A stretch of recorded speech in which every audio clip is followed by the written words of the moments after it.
If you're looking to create, grow, and sustain your wealth, download and subscribe to the Pain Points of Wealth podcast at BeBullish.com with Bob, Ryan, and Chris Payne. It's your podcast for market insights, money tips, and real talk on the economy. Download and subscribe at BeBullish.com. The Rita Cosby Show on the Red Apple Podcast Network. And tonight on the Rita Cosby Show, a lot of success from the U.S. and the Israeli strikes on Iran. There were ballistic missiles, by the way, though, being fired just a little bit ago in Tel Aviv. Also, these cluster munitions. So there still is some fight in Iran, but the question is, how much fight do they have left?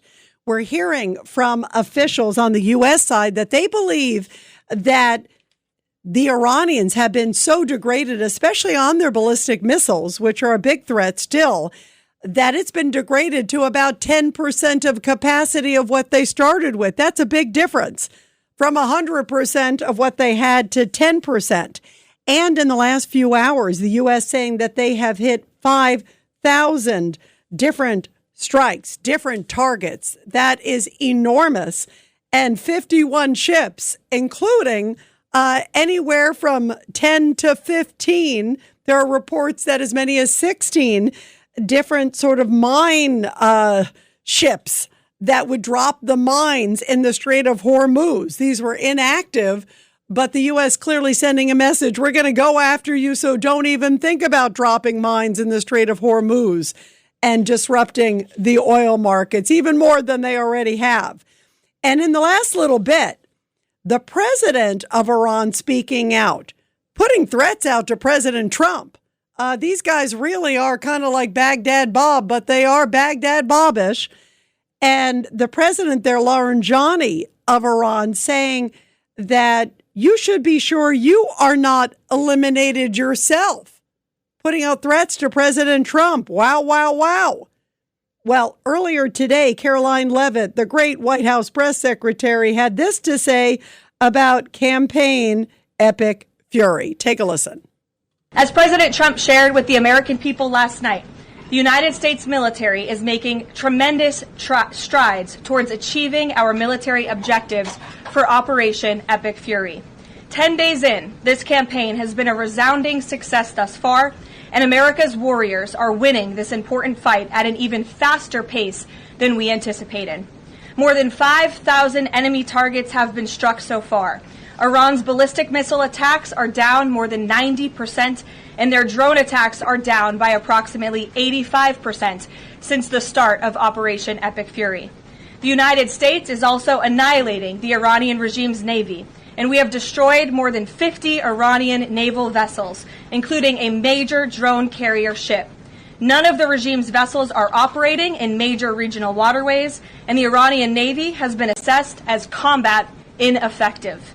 The trend is clear. U.S. combat capabilities are increasing and growing more lethal and dominant by the day, while the Iranian terrorist regime's ability to respond has rapidly declined. Now, the U.S. military is moving to dismantle Iran's missile production infrastructure. Our incredible B-2 bombers recently dropped dozens of 2,000-pound penetrator bombs on deeply buried missile sites. And also, everybody asking tonight, where is this new so-called Iranian Supreme Leader? It's the son of the Ayatollah. Now, apparently there are reports, get this, that he's not so good because even the father put in his will not to have the son be the next leader if something were to happen to him, according to a couple different reports. So that's not a good sign. It's also not a good sign, by the way, that this guy is volunteering to be the leader. Who would want to be the leader of Iran right now? The track record isn't very good. It seems like the last few leaders have essentially ended up in a pile of rubble. And I would bet, knowing President Trump, that that's what's going to happen to this leader. Between the U.S. military and the Israeli military, I would say this guy, I don't think anybody wants to sell him life insurance. Let's just put it that way. 1-800-848-9222, 1-800-848-9222. Also, everybody's asking, where's the proof of life? Because apparently they had a coronation we're hearing about of this new leader. This is Mustafa Khamenei. This is the son, again, of the Ayatollah, the late Ayatollah, of course, who was taken out in the first day of strikes by the U.S. military in Israel. And this guy is said to be an even bigger hardliner and lunatic than his father. But they had a coronation, and you would think at a coronation, if you're not afraid of being taken out, you show up at the coronation. And what did they do? The Iranians, we just showed some video I saw where essentially they're holding up the picture of the guy. Here's who our leader is, but we have no proof of life that this guy is even alive. There's word that maybe he got injured in one of the strikes. Maybe he's not even alive. Maybe he's not even with us. But he didn't show up for the coronation. They just held up pictures of him and said, here's the new Supreme Leader. But I guess I would think if you want to show everybody that you're a big and bold and tough country, maybe your leader should show up publicly, don't you think? Well, here is Caroline Levitt talking about how President Trump tried every which way but Sunday to negotiate with the Iranian regime. He clearly wanted it to end on a diplomatic terms, but they would not come to the table. And he definitely tried every way to bring them there, but they wouldn't come. So here is what Caroline Levitt talked about. President Trump always trying peace first and military action as a last resort. No U.S. leaders or Israeli leaders who are making those same claims. So is he making this up to justify his decision to go to war now? The president is not making anything up, Nancy. He is looking at this every single day based on intelligence, based on facts, and based on intelligence that he himself and his negotiators have consumed based on their, again, negotiations with the rogue Iranian regime over the past year. And the president and his team tried in a good faith way to reach a diplomatic deal through peaceful means with the Iranian regime. And Iran chose this path to death and destruction. Iran wanted to attack the United States of America, and the president was not going to sit back and allow that to happen. He was not going to sit back and allow that to happen, and everyone in this room should be grateful for it. He tried every which way, and now we are where we are, and we are definitely extremely successful. And yet, if you look at some of the media, they're like, well, Iran really is fighting hard. Whose side are they on? 1-800-848-9222, 1-800-848-9222. Let's go to Alakai in Yonkers here on the Rita Cosby Show on line 3. Go ahead.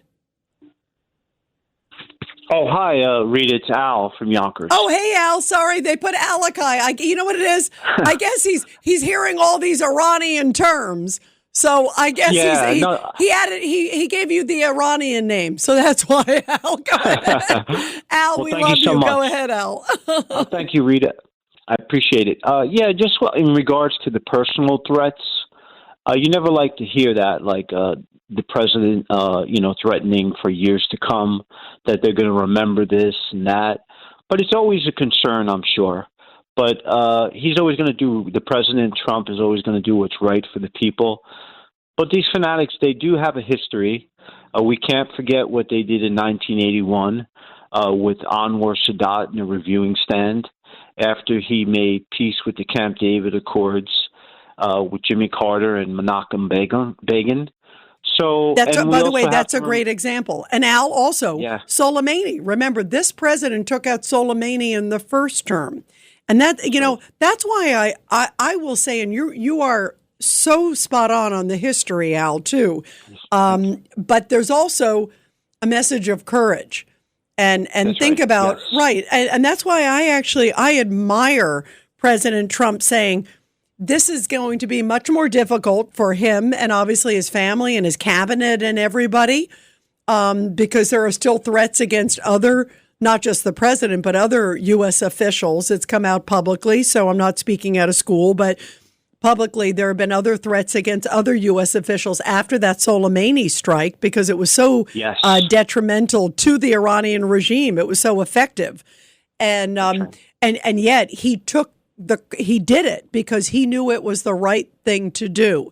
And I'm sure he thought long and hard about all the layers to this one, too. If we go in and we really go, and first of all, after taking out the nuclear facilities months ago, that was courageous. But now doing this, he absolutely knows that. And he's already had so many threats, so, as we know, that's even prior, the day before Butler, remember, Al? But he did it anyway because he knows it's the right thing to do for America and for freedom. Right, Al? I mean, that's why it's gutsy. Absolutely. And I'm sure he's living knowing that they actually put it into action. They orchestrated it. So he knows with the intelligence briefings and all. And I just wanted to say another example just quickly is, Salman Rushdie. When he wrote in 1989, he was a civilian, the Satanic Verses. They waited almost over 2 decades later, and he let his guard down. He didn't have personal security. And look what happened to him up in upstate. I mean, he lost his eye. Luckily he didn't lose his life, but he was really wounded badly. No, you are correct, and you're right that they think the long game. And obviously, President Trump, has always sort of had to look over his shoulder just because of his family's wealth, the visibility, the high-profile nature, all of those things. But you are so correct, which even shows that he said, I have to take this moment. He knows that, protecting America is much bigger, right? Much That's bigger right. than. And when I see, individuals who were minimizing some of the threats that President Trump had, I mean, there were people who were minimizing even after Butler. I mean, how could you minimize it? It couldn't get any closer, right, than what we saw at Butler. Absolutely. I just want to make a quick point before you move on to another person, if you don't mind. In regards to the line of secession, I think the Ayatollah who lost his life last week, he probably didn't want his son to get the job through secession because I think these people were really didn't like the way that the Shah did it, took over. And the Shah's eldest son, even though I think he'll be involved with the transition, I think if the mullahs are toppled, he probably will not be the next president of Iran because of the history there. That's a great point, that they don't sort of like the sort of coronation of, the heir apparent type philosophy. Possibly, yes. No, it's a really interesting point. And the problem also, Al, in Iran, that, and Reza Pahlavi, the son, he's very articulate, but there's a lot of disparate groups. And I think the solution probably will be with, in Iran, it may require President Trump sitting down with all these disparate groups, some of them who don't get along, and saying, you know what, for the good of Iran and for the future of democracy, I'm hoping all of you will come together for, and create this council. And then there's free and fair elections, but you all have to work together or this is going to fall apart in 2 seconds and you better take it or else. It's like, put aside your differences, as maybe many of them, bona fide differences for the good of the country, to get rid of the mullahs and get rid of the regime, which is a much bigger problem than anything you have amongst yourselves. Don't you think, Al? For sure. I agree totally. Yeah, it's an interesting moment that we're facing. We are truly living through history, Al. Al, thank you. I always love, and I'm sorry for calling you a Lockie. We'll give the call screener a hard time, but that's the Iranian name. The free Iranian name, not the mullah Iranian name. Okay, Al. Thank you so much, Rita. Thank you, Al. You're terrific as always. We'll continue with your calls, guys.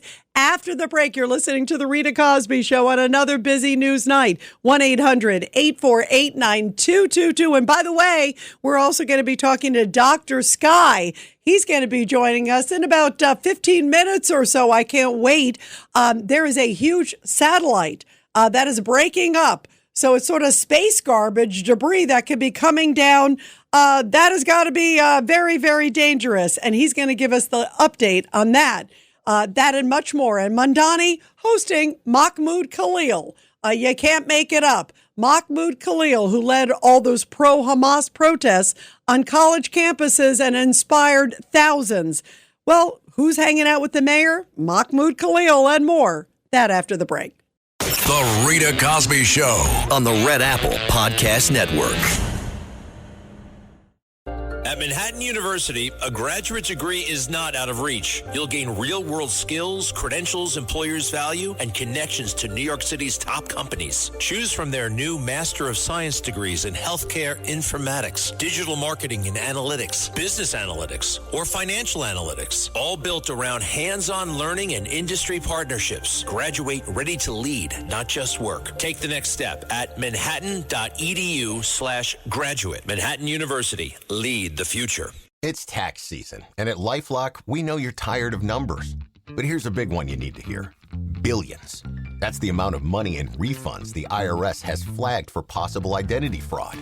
Now here's another big number. 100 million. That's how many data points LifeLock monitors every second. If your identity is stolen, we'll fix it guaranteed. One last big number. Save up to 40% your first year. Visit lifelock.com/podcast for the threats you can't control. Terms apply.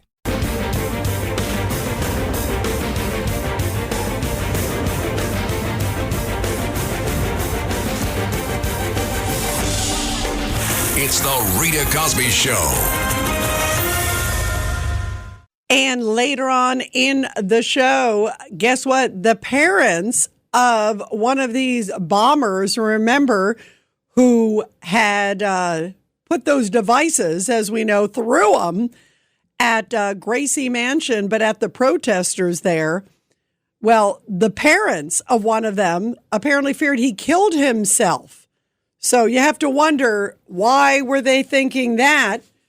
And also, we're getting a lot of reports of a lot of people who are commenting about the picture that Zoran Mamdani, the mayor of New York, couldn't wait to put out of him having dinner with Mahmoud Khalil, who was running those anti-Israel, pro-Hamas protests on college campuses. People are saying that's nothing to be proud of, and yet Mamdani calling him a courageous, wonderful man. So we'll get into all of that and the timing of all of that, too. There's a lot to talk about tonight. And, of course, all eyes on what's going on in the Middle East. Also coming up in a few minutes, we're going to have Dr. Sky for the latest on that satellite that is apparently breaking up and putting space garbage, which could be very dangerous, the debris coming down on the United States. So when is it coming down? Where is it coming down? It was supposed to come down tonight, but Dr. Sky has a big update. So we're going to fill you in when we come back. Meantime, let's go to Judith in Brooklyn, line 5. Go ahead, Judith, your thoughts. Hi, Rita. You know, I'm calling you because this is so interesting. This is an article I read from John Liftus. John Liftus, I think you know him also, by the way. He is a former military intelligence officer. Oh, yes, I've heard that. Hey, do me a favor, Judith. I want to make sure we have time. Can you do me a favor? You stick with us. We're going to go to a break. We're going to come back with you because I want to make sure we go through it. You always have some good information, and it'll be interesting to see what you think and also what he thinks on Iran. So stay with us, everybody. Much more ahead right after the break. 1-800-848-9222. The Rita Cosby Show on the Red Apple Podcast Network.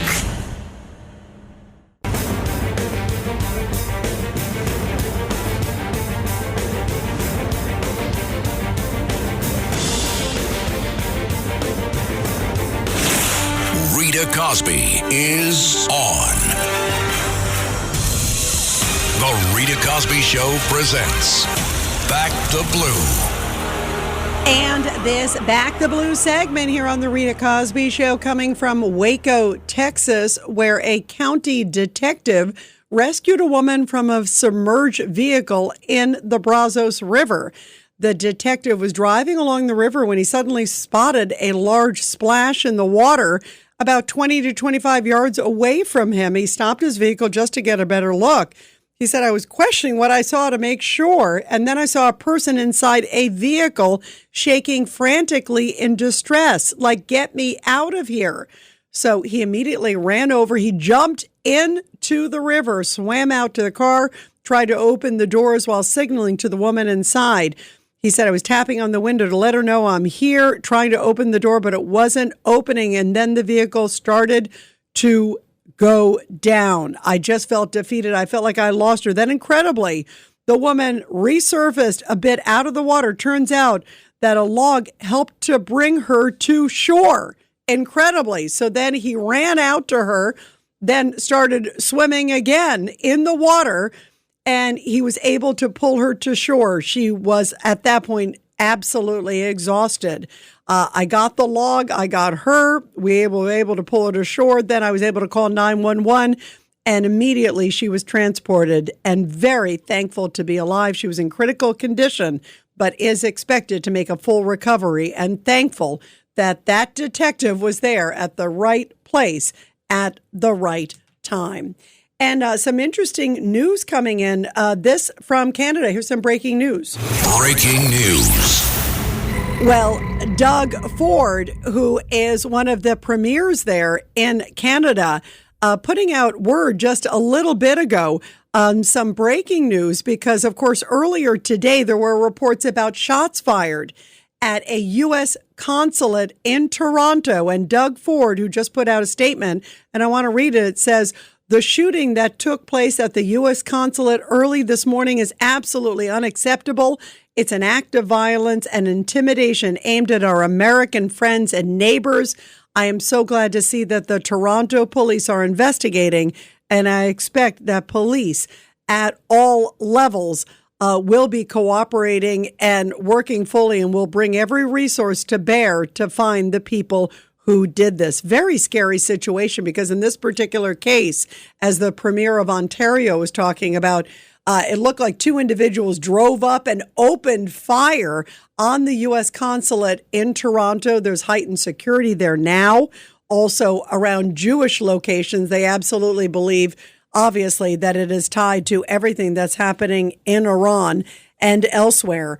And of course, we hope that they find the two perpetrators. Luckily, nobody was injured, but lots of bullet holes all over that U.S. consulate there in Toronto. And bravo to Doug Ford, the premier there of Ontario, putting out the word and condemning that attack and hoping that the perpetrators are located. And let's go back really quick to Judith, who's on the line there. And then we're going to bring in Dr. Sky for an update. He's going to be with us any moment for an update on the satellite that was supposed to have broken up just a few hours ago. So did it break up, and did space debris fall down to Earth? But first, let's go to Earth. Let's go to Judith in Brooklyn. Judith, sorry about that. We had a hard break. So fill me in. You wanted to talk about Iran. Judith, are you there? We're losing Judith, so we're going to get back to Judith. No problem. But in the meantime, we do have an update. We understand we got Dr. Sky here. Let's go to breaking news on that. Breaking news. Dr. Sky, and busy night here on the Rita Cosby Show. And we talked earlier, you, me, and John Katzimatidis on Katz and Cosby about this satellite. I want to bring everybody up to speed. It's the satellite that was supposed to crash, right? A couple hours ago. Space debris falling apart all over the place. Space garbage or space debris, whatever you call it. Give us the update. Well, good evening, Rita, to you and the listeners around the world. Here we go. Another space event. The satellite itself is called the Van Allen probe. It was launched back in 2012, and it simply ran out of fuel, so it's actually just there. It's kind of like a shell. And NASA, of course, and other space agencies around the world are tracking it. And the news around the world, you're right, it was supposed to deorbit by around 7:45 p.m. Eastern Daylight Time. But, Rita, it seems like still all is well on the Van Allen probe A. Right now, according to a satellite tracking map, people can go to satellitemap.space, and if they plug in the satellite number, it's 38752, 38752, which is the Van Allen probe A. Where is it? Well, it's just south of the equator, heading very quickly, going 17,000 miles an hour toward the part of the South American area, which we call Ecuador. but it goes around the Earth once in 90 minutes. So again, nobody really knows when it will actually come down. But here's the point, Rita. The object weighs 1,300 pounds. Now, that's considered maybe small by satellite standards, but there's only, to be very candid with people, 1 in a 4,200 chance that any of that debris would hit on land or maybe cause any damage to people or animals. So it's still there. It's moving quickly. But the good news is when these objects do go below, let's say, 100 miles above the Earth, space begins, they say, around 50 to 60 miles above the Earth, depending on who you ask. So once that starts to feel some of the heat of the outer atmosphere, the thing will go into a little bit of a tumble. And that's why there's no exactitude on this. So we really don't know exactly where it would come down. But most of its orbit, though, Rita, takes it not necessarily over land as much as it does ocean. So who knows? Maybe it'll just disintegrate and be just a piece of space history, as so many of these spacecraft do come out of the atmosphere. Now, how often does this happen where we have to worry about debris or where it falls? Is this how common of an occurrence is this, Dr. Sky? It's really not that big of a deal. I mean, this is it. The news agencies around the world report it, and maybe what they get is sometimes they get it right, sometimes they get it wrong. The only big one, and I remember, many people remember back in 1979, Skylab entered the atmosphere. Rita, 20 tons of material, but that was a much bigger object, crashed over the continent of Australia. So this really doesn't happen all that often. SpaceX has had a couple of their Starlinks come in. They look like bright shooting stars in the sky. But what was the purpose, real quickly, of this particular spacecraft? It was to analyze the thing we call the Van Allen belt. And what's that? It's a big charged donut of energy that when the sun blows off the solar wind, this big thing is big charged, lots of electrons and energy. And some people still tell me, we never went to the moon, right, Rita? Because they never could have survived, the astronauts, going through the Van Allen belt. They only went to the outer edge of the Van Allen belt. They spent 52 minutes. They did get a little bit of radiation, but nothing damaging. So this spacecraft has another little component called Van Allen Probe B, which probably won't enter the atmosphere for another couple of years. But the big number, Rita, there's about 12,000 plus objects we call space satellites up in low Earth orbit. So 88% of our spacecraft that we have in low Earth orbit, that goes from where space begins to maybe 300 miles up, well, that's 88% of all those satellites lie in what we call the low Earth orbit. Interesting stuff. Yeah, really interesting stuff. And then on this Van Allen, I just want to make sure I have the odds right, Dr. Sky. So am I more likely to win the Mega Millions, or Yes. am I likely to get hit by space debris? Which one? You and I would go buy a ticket and we'd have better odds than getting hit by space debris, but it's always that one that comes out of the sky. And lastly, Rita, there's a phenomenon that an aerospace engineer talked about a long time ago. His last name was Kessler, and he called it the Kessler syndrome. What's that? He said, just like you have billiard balls on a table, when one hits one, the other one moves, and of course there's only a limited number of billiard balls for those that play pool. But Rita, in the space sense, if one of those satellites hits another one, because space is very crowded right now, that could cause a catastrophic, always to be honest, but never to be alarming, a catastrophic cascade of material called space junk, and the airwaves up there, or the space waves, or wherever the space lanes, they're very, very crowded. And most people do know that. But little Van Allen Probe A continues to move about 17,000 miles an hour. The latest guesstimate now, and we always want to be accurate with this, is that probably maybe sometime early Wednesday morning, for those that are listening in that, the next day, that's when it should deorbit, and hopefully it deorbits into the ocean. And lastly, Rita, there's a place on the Earth, they call it the Space Graveyard. People can look it up. It's called Point Nemo, down in the lower South Pacific off of Chile, where they intentionally send a lot of spacecraft there. And the International Space Station, like Mir, when it comes down, maybe in another 4 or 5 years, maybe sooner, they're going to target it to go in that area, one of the most inaccessible places on Earth. That's where you'd want space debris to go, and not downtown local city. Oh, that is interesting. By the way, I've been to Chile. Wow. That's interesting. I saw a couple of things that looked like they were out of this world, but I don't think they were what you're talking about. But They have the clearest skies in the world down there. Some of the biggest observatories. The weather there, I'd love to go there myself, and I'm sure many listeners have. But that space graveyard called Point Nemo, and again, if people want to follow the little Van Allen Probe A, a website, there are many, one called satellitemap.space, And its NORAD number, the one that they use to track it, is number 38752. And it's amazing, Rita. You put it on your screen, you get a 3D view of the Earth, and you can see that little thing moving along right now, heading almost, well, maybe 500-600 miles off the coast of Ecuador in a very interesting, but maybe soon, destabilized orbit. Well, keep us posted. Really fascinating stuff. Dr. Sky, we love you. John and I are such like fanatics of space stuff. I know you are too, which is why we all love each other. And thank you for giving us the update. This is awesome. And everybody, make sure that you also tune in to Dr. Sky. He always has the best stuff. Friday/Saturday morning, midnight to 2 a.m. and Saturday/Sunday, midnight to 2 a.m. Proud to be here, Rita. Like I say in my way of calling it the Powerhouse Blowtorch, warming up the airwaves. You know it, 77 WABC, broadcasting from the center of the universe, New York City, to the world. Absolutely. Stratosphere, space, and beyond. 100%. Dr. Sky, we love you. Thank you very much for the update. Thank you so much. Thanks for joining us. And everybody, I'm going to continue now with your calls. We'll go back to Earth, 1-800-848-9222, 1-800-848-9222. Let's go back to Judith in Brooklyn. Hi. How are you, Judith? Rita, I apologize. I had the mute button. I didn't realize. I'm going, hi, Rita, I'm here, you know. That's Sorry. okay. We all do it. By the way, we love you, and I knew that. That's why I said, let's go back and check on Judith. So go ahead, my friend. Okay. I hope it's worthwhile, but you know something? This article is like a 5-page article, but really the stuff that I'm going to tell you now is very interesting, a real eye-opener.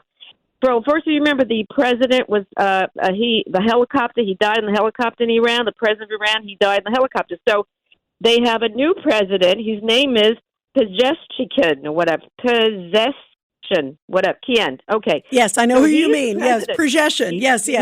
Yeah. So according to John Liftis, look what he says. He goes like this. For the first time in history, the elected president of Iran, and that's this Pezeshkian guy, would also have the Ayatollah's ability to control the IRGC budget, stop funding the proxy terrorists, end all of the nuclear weapons expenses, and put on trial all the Baji militiamen who have been murdering Iranian protesters. And he goes on to say, this guy, Pezeshkian, pushed for reform after he was elected, banning the arrest or harassment of women who refused to wear a veil, okay? And at the end of this article, it's a 5-page one, is so interesting because this is an eye-opener. And he goes, it should be noted that none of President Pezeshkian's family or key supporters were targeted during the recent joint raid on Iran. They remained holed up. Yeah, they remained holed up in the presidential palace in Tehran while bombs dropped all over around them. Since Pezeshkian is the highest elected leader who is still alive and the temporary successor to the Ayatollah, he would be the logical horse to back. And he goes like this. This is interesting. His safety seems to be guaranteed by a massive security force sufficient to prevent, Rita, the IRGC from gaining access to him. That means he is a threat. That is interesting. You know, Judith, you reminded us of a lot of stuff. I mean, first of all, what he's saying is fascinating. If indeed he is a reformer, whatever that means in Iran, it may not be our idea of reform. But then also, where does it? The question is, I guess, what it fits in is you've got the Ayatollah's son who now says he's in control, and this guy, Rita. Yeah, I mean, it's an interesting dynamic, Judith. It's an interesting combination. Go ahead. So, Rita, this is what I surmise from this. I surmise that these Iranian Revolutionary Guards, they are very dangerous. They're the ones that are backing Khomeini's son, because they're the ones that the people are going, if they find them, they'll kill them all. All these people, all the Iranian people will kill the IR, whatever, the Revolutionary Guards. They're very dangerous, together with Khomeini. But the people like this president. That's the whole thing. And therefore, did you notice? He has a security a force that is watching over him against this Revolutionary Guard people, okay? And it looks like he's the one that probably will be one because he's the Reform Party, which he shouldn't have been president. They made a mistake, you should know, on this article. I won't tell you everything. So this guy, Kajesh, whatever, I think he would be the one that would maybe bring the reform and bring the regime and work with the United States of America and have a normal country. And although I got to tell you something, though, Judith, one thing about reformers, our idea of reform, but that I'm going to look into this because I know exactly who you're talking about.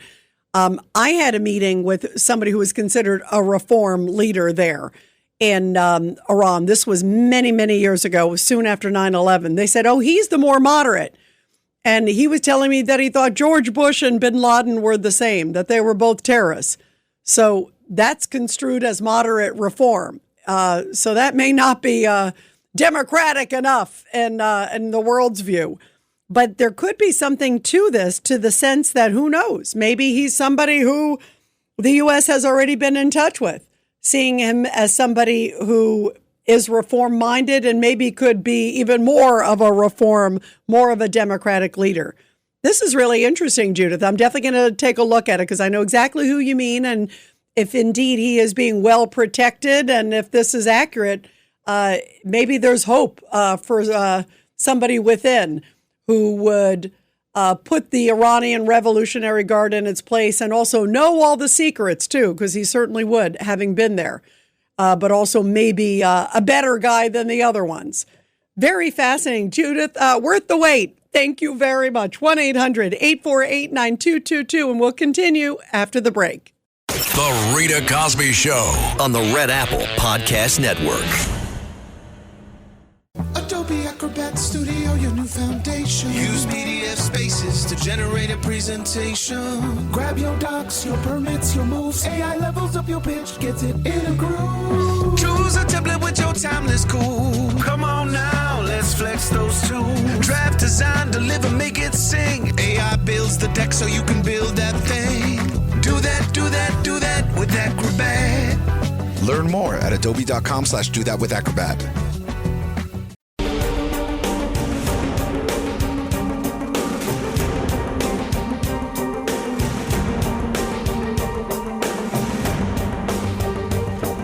This is the Rita Cosby Show. And coming up on the Rita Cosby Show, we'll continue talking, of course, about Iran and also the other big story, Zohran Mamdani, the mayor of New York, hosting for dinner right after those two teens were arrested. He has Mahmoud Khalil, who's leading all of these anti-Israel, pro-Hamas protests, especially on Columbia University campus. And you guys know I always read your tweets. Catherine writes, Catherine Trunk sends it to @Rita Cosby on Twitter. Mamdani seems to figuratively enjoy poking people in the eyes. Abrasive, offensive, sending the wrong signals. Khalil for dinner? Yeah, it is a troubling trend. I agree with you on that one. 1-800-848-9222. 1-800-848-9222. Let's go to Matt in the Bronx on line 3. Go ahead, Matt. Your thoughts tonight. Regarding Zohran Mamdani, I just want to recommend something on the immigration issue. It's called The Cultural Critique by Dr. Kevin McDonald. And it goes move on to the point, Matt. Move on to the point. Yes, it goes into the genesis of how we got into this mess with regard to immigration. That's the 1965 Immigration Act passed during the Johnson administration. Once upon a time, not that long ago, starting in the 1960s, most immigration came from white, Western, Christian countries, which reflected the population. Matt, you're speaking into your receiver and you're saying nonsense. I'm not sure which part of it I'm having the biggest problem with, but go ahead. Yeah. Much better. So go ahead. Hear me now. Go ahead. Right, so again, in 1965, most of the immigration up to the change in the act, the 1965 Immigration Act, most of the immigration in the country prior to that came from Western European countries. So what is your point, Matt, that you believe we're bringing in people? And one thing I will say, Matt, is I do believe there are a lot of people who take advantage of the American system and maybe don't love America. There are a lot of immigrants who come to this country who really appreciate the American dream. They are dedicated to it. They're big into border security. They're big into observing the law and trying to make the country a better place. But there are a lot of people that come here that take advantage of the system, commit crimes, thumbing their nose in many ways at the American system, committing crimes. And we clearly need to do a better job. There's no doubt of vetting people. No doubt. Thanks for listening to The Rita Cosby Show. You can hear The Rita Cosby Show weeknights at 10 on 77 WABC. If you like the podcast, share it with your friends and listen anytime at WABCRadio.com and download the WABC Radio app. Hit that subscribe button on all major podcast platforms. Plus, follow WABC on social on Instagram, TikTok, Facebook, and X. See you next time for a new episode so you never have to wonder. What the heck is going on here? This is Greg Kelly. Donate now to Toys for Tots, which works year-round. Go to toysfortots.org. Toys for Tots supports children in need throughout the year with programs like the Toys for Tots Literacy Program. Established in 2008, it has provided over 63 million books to disadvantaged children. The Toys for Tots Literacy Program is committed to providing disadvantaged children with direct access to books and educational resources that enhance their ability to read and communicate effectively. Go to toysfortots.org.